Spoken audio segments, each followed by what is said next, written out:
بسم اللہ الرحمن الرحیم۔ السلام علیکم۔ ہر شر سے حفاظت کا بہترین نسخہ۔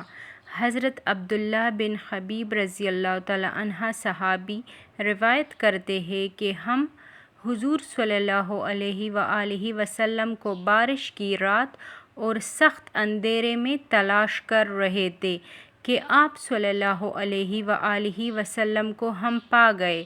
آپ صلی اللہ علیہ وآلہ وسلم نے فرمایا کہ 3 بار قل هو اللہ احد اور 3 بار قل اعوذ برب الفلق اور 3 مرتبہ قل اعوذ برب الناس صبح و شام پڑھ لیا کرو، یہ تمہارے لیے ہر شے سے کافی ہو جائے گا۔